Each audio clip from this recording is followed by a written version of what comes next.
3, 2, 1. Muy buenas a todos, soy Pedro Vivar y esto es Emotion Me. Llevo años hablando de disciplina, de coraje, de esfuerzo, de voluntad, y lo hago porque creo en esto. No es un personaje que me pongo para comunicar. Considero que hay ideas que cambian vidas y también ideas que las destruyen.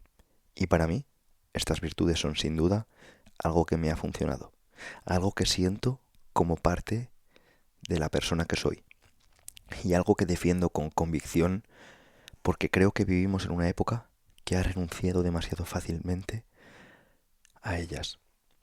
Pero hay una pregunta que me he hecho muchas veces y que durante mucho tiempo no supe responder bien. ¿Por qué para mí es relativamente fácil en comparación con otras personas? Y otra pregunta aún más difícil. ¿Por qué hay días en que para mí es prácticamente imposible seguir estas virtudes? Bien, durante años respondí esa pregunta de una forma que ahora veo demasiado simple.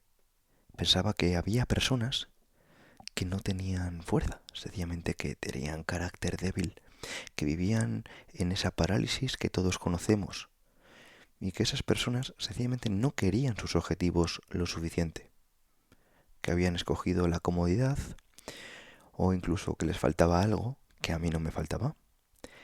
Y a día de hoy pienso que eso era un juicio, y era un juicio automático, no digno de una buena reflexión, porque los juicios automáticos suelen ser síntoma de que hemos dejado de hacernos preguntas. Y desde hace un tiempo comencé a hacerme preguntas distintas. No es la primera vez que hablo de esto. Muchos ya sabéis que desde 2021 llevo dedicando episodios a términos tanto de economía cognitiva, de toma de decisiones y de filosofía en relación concretamente pues, a la diferencia que hay entre el pensamiento y la reflexión. Uno de ellos, también un artículo en Diario Estoico, es la dianoia, en la cual los filósofos de hace más de 2500 años ya sabían distinguir entre la actividad mental y el pensamiento del propio individuo. Sabían que no somos nuestros pensamientos y que existe una distancia entre lo que pensamos y quienes somos. Que esa distancia, cuando se cultiva, es la base de la libertad interior. En 2025 publiqué sobre economía cognitiva en el libro El arte de la decisión. Era una idea que ya había elaborado y que ya había explicado. Pero hay una diferencia enorme entre conocer algo, entender algo e integrar algo. Yo conocía la economía cognitiva, creía que entendía la economía cognitiva, sin embargo, no la había integrado del todo. Un ejemplo para entender esto es que una persona puede conocer el memento mori, pero no significa que haya integrado la idea de que se va a morir o de que alguien, un ser cercano, vaya a morir. Pues a mí me pasaba algo similar con la economía cognitiva porque seguía juzgando a personas como si tuvieran los mismos recursos disponibles que yo en un momento dado, como si el esfuerzo en ellos costara lo mismo, sin contar las circunstancias, como si la voluntad fuera una cantidad fija que unos tienen y otros no, en lugar de algo que fluctúa, que se gasta y que depende de condiciones que muchas veces no elegimos y que la mayoría del tiempo son inconscientes. Y en ese hallazgo me detuve. Pero para explicar este descubrimiento necesito transmitir una idea aún más básica. Algo que creemos que entendemos, pero que si lo miramos con detenimiento, pocos lo examinan de verdad. Y es, ¿qué significa pensar? Earl Nightingale, uno de los primeros divulgadores del desarrollo personal en el siglo XX, decía algo que me parece muy preciso. Si una persona fuera plenamente consciente de lo que está pensando, la mayoría de las veces no lo diría, porque se sentiría ridícula.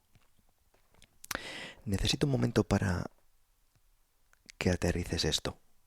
Lo que Nightingale estaba señalando es algo que los filósofos clásicos conocían bien y que nosotros hemos olvidado casi por completo. Y es que, como hemos dicho antes, confundimos pensar con actividad cerebral. Y la neurociencia ya nos dice que no son la misma cosa. Pensar, en el sentido más común, es automático, ocurre solo. Es el flujo constante de imágenes, juicios, asociaciones y reacciones que el cerebro produce sin que nadie lo haya convocado. No requiere esfuerzo, no requiere presencia. Ocurre mientras conduces, mientras te duchas, mientras escuchas a alguien sin escucharlo de verdad. Reflexionar, sin embargo, es otra cosa. Reflexionar es detenerse y es observar lo que uno está pensando, es cuestionarlo, es pausarse antes de hablar o de actuar, es crear una distancia entre el estímulo y la respuesta. Es lo que, como hemos comentado antes, los griegos llamaban dianoia, o términos también que hemos tocado en este podcast como la anexisía, esa pausa cuando algo nos va a alterar. Ese movimiento interior que distingue al ser humano que examina su vida del que simplemente la vive arrastrado por ella. Sócrates lo formuló de una manera que algunos consideramos preciosa. Él decía, una vida sin examinar es una vida que no merece ser vivida. Suena a una provocación retórica, pero a mi juicio es una descripción muy literal de lo que ocurre cuando alguien pasa su existencia entera reaccionando, sin detenerse a preguntarse si lo que está haciendo es lo que elegiría hacer si pensara de verdad. Los estoicos llevaron esto más lejos. No pedían a sus estudiantes que pensaran más o que memorizasen más. Les pedían que observaran sus propios pensamientos antes de identificarse con ellos, que examinaran sus ideas y no que las repitieran. Si te das cuenta, bastante diferente a nuestra educación actual, porque ellos sabían que quien no observa sus pensamientos termina gobernado por ellos. Y ya lo sabían los sabios orientales, la mente es un excelente esclavo, pero un amo terrible. Y aquí te traigo una conexión que me parece muy importante. Esa capacidad de observar, de detenerse, de reflexionar, en lugar de simplemente reaccionar, es mucho más que una práctica filosófica. Es un proceso fisiológico. Y como todo proceso fisiológico, tiene condiciones, tiene costes y tiene límites. Bien, la reflexión requiere silencio, requiere un cuerpo que no esté en modo alerta. Porque cuando el sistema nervioso está tenso, cuando el entorno es un caos, cuando llevamos horas procesando estímulos sin parar, la mente se acelera y el juicio y la pausa para reflexionar no produce pensamiento, produce ruido. Y el ruido, por mucho que lo sintamos como actividad mental, nos aleja del pensamiento consciente. Tanto como el silencio, que muchas veces evitamos, nos acerca a él. Pero para entender por qué ocurre esto desde dentro, hay que ir un momentito al cerebro. Bien, cuando pensamos de forma deliberada, cuando examinamos una idea, planificamos algo, tomamos una decisión compleja o resistimos un impulso, el cerebro libera glutamato. El glutamato es el principal neurotransmisor excitatorio del sistema nervioso central. Es el que activa las conexiones sinápticas, el que facilita el aprendizaje, el que hace posible la memoria y la concentración. Sin glutamato no hay pensamiento profundo. Es, en términos muy simples, el combustible del razonamiento. Ahora bien, el problema es que el glutamato, cuando se libera en exceso o de forma sostenida durante demasiado tiempo, se vuelve tóxico para las propias neuronas. El cerebro lo sabe y tiene un mecanismo de protección, pero que muchas veces no llegamos a actuarlo porque requiere pasar por el cuerpo, requiere la pausa, requiere largos paseos, requiere que el sistema nervioso esté relajado.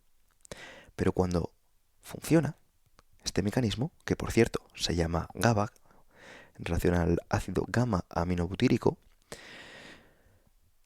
empieza a funcionar como un inhibidor. El GABA es el principal neurotransmisor inhibitorio del sistema nervioso. Su función es exactamente la contraria a la del glutamato.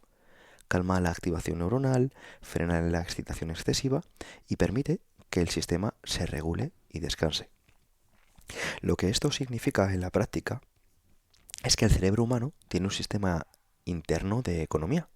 Cuando activas el pensamiento deliberado, durante demasiado tiempo y sin pausas, el GABA empieza a ganar terreno sobre el glutamato y la mente literalmente empieza a apagarse.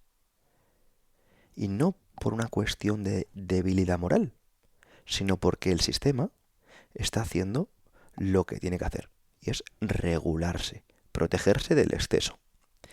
Y aquí tenemos la raíz fisiológica de por qué pensar muchas veces nos consume y nos agota. Y por qué muchas veces sin que te das cuenta cuando estás trabajando en algo que requiere que pienses un montón, cuando te has querido dar cuenta estás con el teléfono en la mano, consumiendo scroll como un bobo. ¿Y por qué haces eso? Porque consumir scroll como un bobo no requiere pensar. Requiere sencillamente volver al pensamiento automático y que las cosas pasen.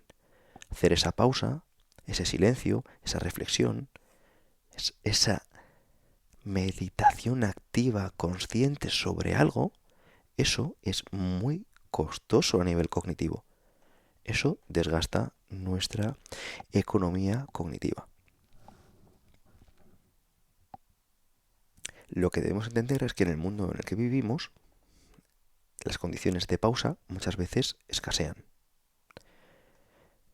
Los neurocientíficos asocian a la red neuronal por defecto una red de regiones cerebrales que se activa cuando no estamos haciendo ninguna tarea específica, cuando dejamos a la mente vagar, cuando nos movemos en piloto automático. Y no es que sea una red inactiva, es enormemente activa, pero lo que produce no es pensamiento deliberado. Es como un zumbido de fondo en una mente que procesa sin examinar.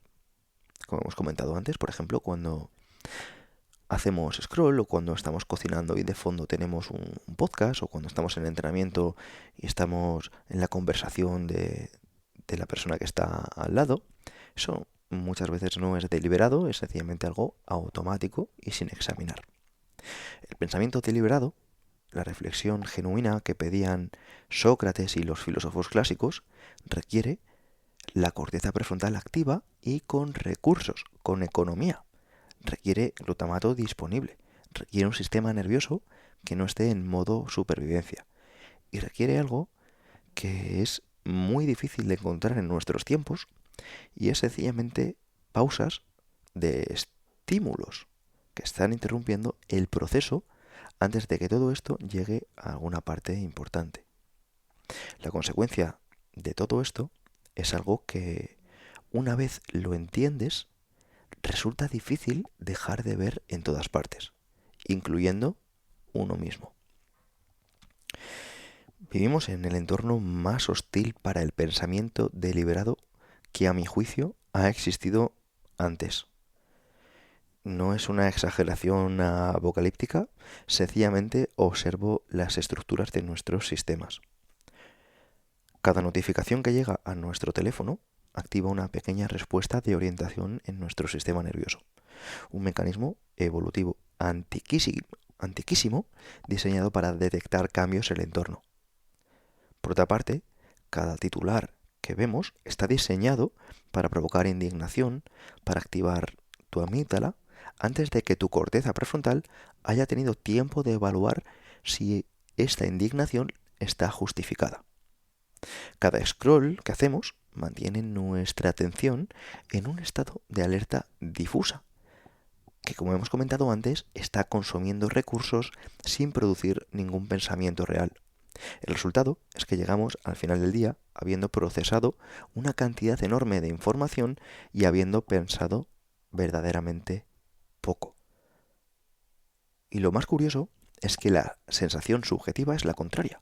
Sentimos que hemos estado muy activos mentalmente, que hemos seguido el debate, que nos hemos informado, que hemos tenido opiniones, que hemos tomado decisiones, pero eso no es un pensamiento deliberado. Es una reacción automática a estímulos diseñados para provocarla. Esto personalmente explica algo que antes me costaba entender. Es porque hay personas que se enfadan genuinamente cuando alguien piensa diferente. Y no lo hacen por mala fe. En la mayoría de casos es que nunca han examinado realmente su propia posición. Son posiciones heredadas, posiciones que se han sido absorbidas, que han sido reforzadas a través de la exposición repetida a un contenido que programa para eso. Es lo que se llama muchas veces el sesgo de confirmación. Y cuando alguien la cuestiona y la pone a prueba y le obliga a pensar, si este sistema nervioso no está regulado y no hay una oportunidad de diálogo tranquilo, esto se ve como amenaza porque la posición no está sostenida por un razonamiento, está sostenida por la identidad de la propia persona. Es la persona la que está asociada a sí misma. No conoce el término dianoia y asume que eso es ella. ¿Por qué hay personas que siguen tendencias sin preguntarse si las han elegido? Pues a mi juicio no porque sean superficiales, sino porque el pensamiento deliberado necesita energía y para estas personas la energía no está disponible, porque el sistema nervioso la está utilizando para otras cosas que muy probablemente en su vida sean más urgentes que en la tuya. No es lo mismo una persona que esté acostumbrada a dar largos paseos por la naturaleza, que haga ejercicio, que se cuide, que coma bien, que no esté inflamada, a una persona que no haga nada de esto, esté en modo guerra, esté consumiendo pantallas todo el día, vea la televisión, vea las noticias, porque no tienen ambas los mismos recursos. Porque hay personas que saben perfectamente incluso lo que necesitan cambiar en su vida y sin embargo no lo cambian. Y no es porque no quieran. O sea, ¿por qué muchas personas quieren tomar una decisión, están totalmente convencidas de ello y no pueden? Bien, porque la capacidad ejecutiva que requiere tomar la decisión es diferente a la que piensa en la decisión. Porque pensar y hacer son actividades que compiten por los mismos recursos y toda esta actividad mental está desgastando estos recursos, está reduciendo la economía cognitiva que muchas veces podríamos tener. Y porque no es lo mismo la persona o ninguno de nosotros por la mañana, a las 8 de la mañana, que a las 9 de la noche. Porque tú te puedes levantar diciendo, hoy sí, hoy hablo con esta persona, hoy voy a renunciar, hoy voy a hacer esto, hoy me voy a mover. Pero según van pasando contratiempos, pues cuando te has querido dar cuenta, no tienes fuerza para hacerlo. Se te ha acabado esa economía cognitiva. Mira, hay una frase que escucho varias veces al año de personas distintas en contextos distintos y cada vez que la escucho me encanta. Y es, no sabía que era capaz de todo esto. Suele venir muchas veces en los campamentos que hacemos en programación neuromotriz o en algunos de los retiros que organizamos en Finlandia o en ocasiones donde las personas tienen un espacio no tanto de pensar, sino de pausar. Y pasa con personas diferentes. Y lo que me llama la atención de esta frase es lo que revela en cuanto a un error de diagnóstico que una persona ha estado cometiendo consigo misma. Porque no es que no fuera capaz, es que nunca había estado en un entorno donde eso era lo normal. Comer bien es fácil cuando todos a tu alrededor comen bien. Dormir pronto es fácil cuando el entorno termina pronto. No ver televisión es fácil cuando no hay un televisor. Dar largos paseos, llevar un diario, no mirar el móvil a primera hora, todo eso fluye sin esfuerzo, sin resistencia, cuando el entorno lo hace normal, cuando es lo que hay. Y cuando es lo que hay, no necesitas gastar economía cognitiva y recursos en elegirlo, simplemente ocurre. Y por eso muchas veces estas personas tienen mucha más energía, se sienten mucho más fuertes, se sienten mucho más vigorosas. ¿Por qué? Porque no están utilizando esos recursos y esa energía que es muy valiosa en luchar contra la corriente. Y por eso hay personas que pueden sentir que tienen poco coraje, poca fuerza de voluntad, poca resistencia interna, que en ciertos entornos se sienten extraordinariamente capaces. Y no es porque de repente tengan una fuerza de voluntad infinita, sino porque el entorno no le está haciendo que se desgaste. Séneca lo escribió hace 2000 años con una claridad que todavía podemos rescatar. Decía en sus cartas, incluso Sócrates, Catón y Lelio habrían visto sacudida su fortaleza moral entre una multitud que no fuera como ellos. Y bien, si los más fuertes se pueden doblar ante el entorno equivocado, la pregunta que a mi juicio deberíamos hacernos no es porque los demás son tan débiles, es porque seguimos creyendo que nosotros somos la excepción. Durante mucho tiempo creí que mi personalidad estaba basada en disciplina, en lucha, en coraje, en levantarme cuando no quería y en hacer lo que tenía que hacer, aunque pesase como un yugo de 40 kilos. Y obviamente, a día de hoy, sigo creyendo que hay una gran verdad en todo esto. Sin embargo, ahora me he vuelto más comedido, porque estoy entendiendo que lo que de verdad determina si haces algo o no, muchas veces también es cuánta economía cognitiva te queda y cuánto de distraído estás, cuánto estás en el tuyo y cuánto estás en tu pausa. Y por eso soy de recomendar llevar un diario, dar largos paseos y hacer ejercicio, porque son actividades que nos permiten pausar, son actividades que nos permiten que nuestro cerebro pueda tomar ese oxígeno, ¿no?, por decirlo de una forma simple, para tener energía para lo importante. Porque hasta que se construye el hábito, hay un proceso de lucha. Porque no es lo mismo tener el hábito que no tenerlo. Quien ya tiene el hábito lo hará sin pensar, sin negociar consigo mismo. Lo hará de la misma forma que alguien se lava los dientes sin que eso represente ninguna batalla interior. O quien va a comer no lo va a hacer porque esté pensando en ir a comer, sencillamente lo tiene tan introducido que lo raro para él sería no comerlo. Por eso, quien intenta introducirlo de cero en un entorno que no lo facilita, tendrá que gastar energía y consumir energía en estos pasos, en recordarlo, en justificarlo, en resistir muchas veces lo que el entorno le ofrece como alternativa, y esta fricción, como hemos comentado antes, desgasta y consume. Tarde o temprano acaba siendo muy difícil. Por eso el entorno no es un detalle secundario. Y no es solo el entorno que has elegido, sino el entorno que no has elegido. Y no solo el entorno físico, también el entorno digital. Las personas con las que pasas tiempo físico y también el contenido que consumes y el que escuchas. Por eso quiero aprovechar para darte las gracias por estar aquí, una vez más en Emotion Me, y que me permitas sumarte de esta pequeña forma.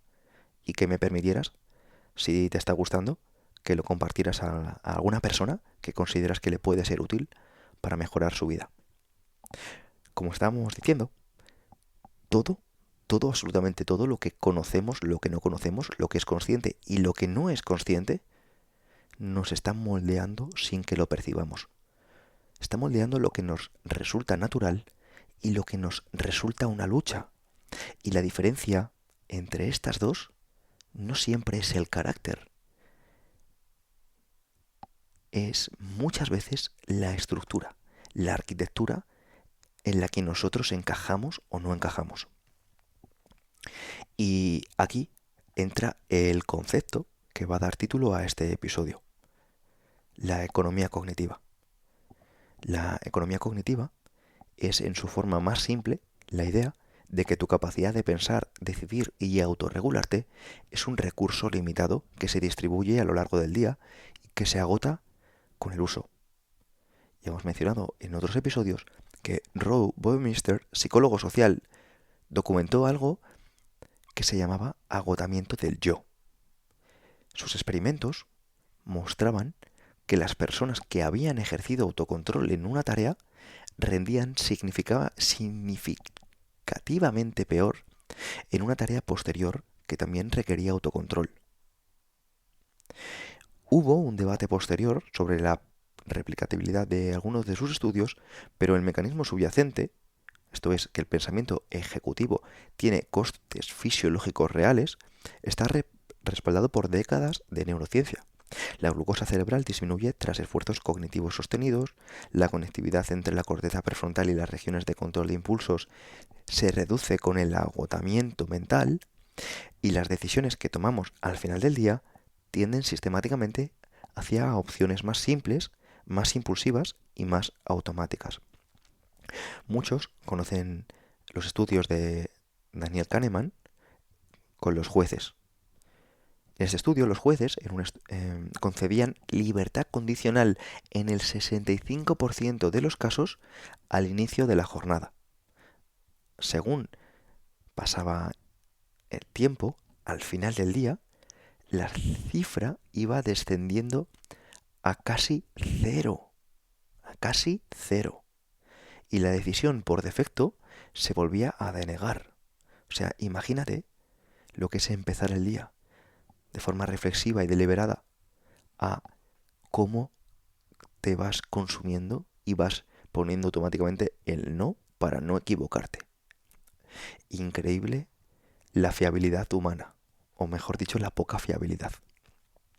Porque no es que los casos fueran distintos, es que el cerebro estaba agotado y buscaba la opción que requería menos deliberación.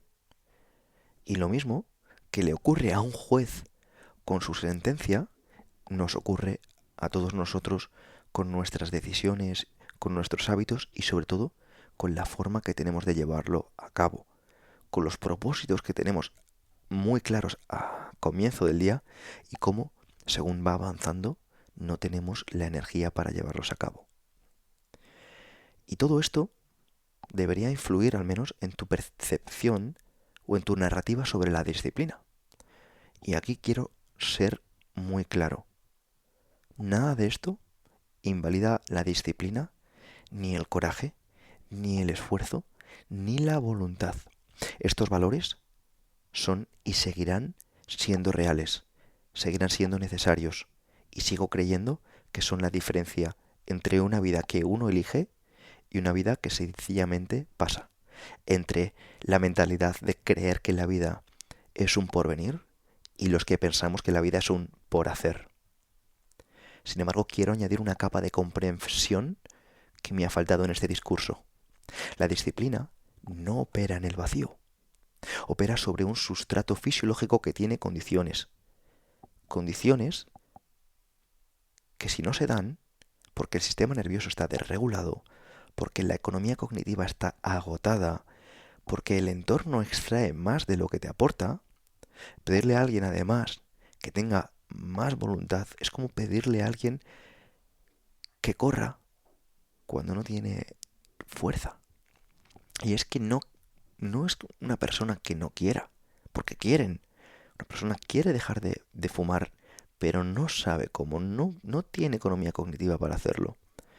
Y esto me llevó a preguntarme algo que quiero compartirte, y es cuántas de las cosas que he atribuido a debilidad de carácter en los demás y en mí mismo, en mis peores momentos, eran en realidad el resultado de un sistema cognitivo que no tenía los recursos necesarios. Hoy no lo sé con certeza, pero al menos la pregunta me parece más honesta que el juicio que hacía antes. Hay una cosa que me gustaría dejar claro antes de cerrar, y es entender que la economía cognitiva no es una excusa. Debería percibirse como una barrita que tenemos que nos indica en qué estamos gastándola. Una barrita que no te dice que no puedas llegar, sino que te dice cómo estás y cuándo es el momento para tomar la decisión y para ejecutar esa decisión. Porque si pensar de verdad cansa y lo hace, entonces pensar de verdad es una práctica que deberíamos proteger y que deberíamos cultivar, que deberíamos situar en el momento del día en que los recursos estén disponibles y no en los márgenes o no como la parte que va después de todo lo demás. Si la red neuronal por defecto tiende al automático, a la reacción, a la inercia, entonces interrumpirla deliberadamente, hacerse preguntas que incomodan, cuestionar lo que uno cree, examinar de dónde vienen las propias opiniones, es un acto de insurgencia, es un acto de resistencia. Y como todo acto de resistencia tiene un coste. Y este coste hay que estar dispuesto a pagarlo. Si el entorno extrae tu energía cognitiva sin devolver nada, entonces el entorno no es neutral. ¿Es parte del problema o parte de la solución? Los filósofos griegos que estudiaban la dianoia, ese pensamiento reflexivo que distingue al ser humano, que examina su vida del que sencillamente vive en automático, sabían algo que nosotros muchas veces hemos olvidado, que pensar con profundidad no es una actividad de tiempo libre, es la actividad central de una vida bien vivida. Y si alguien no protege ese espacio, tarde o temprano, acabará viviendo la vida de otros en lugar de la suya propia. No tengo una conclusión para darte hoy, lo que sí que tengo es la sensación, después de mucho tiempo, de que algunas cosas que creía entender, las entiendo ahora de una forma diferente, en algunos sentidos, más honesta, o eso espero. Si llevas tiempo juzgándote porque te cuesta actuar en la dirección que sabes que deberías estar actuando, quizá deberías hacerte una pregunta antes de juzgarte. Y es ¿qué tengo alrededor que me está impidiendo ser esta persona? ¿O contra qué estoy luchando sin ser consciente de que estoy luchando? Si te ha gustado este episodio, te invito a que amplíes sobre economía cognitiva en un directo que tengo en oculto en el link de esta descripción, y te invito también a que te sumes a la próxima edición de Encratella, donde vamos a llevar todo esto a la práctica con una comunidad que rema en la misma dirección. Muchas gracias a todos. Soy Pedro Ibar. Esto es Emotion Me. Hasta la próxima.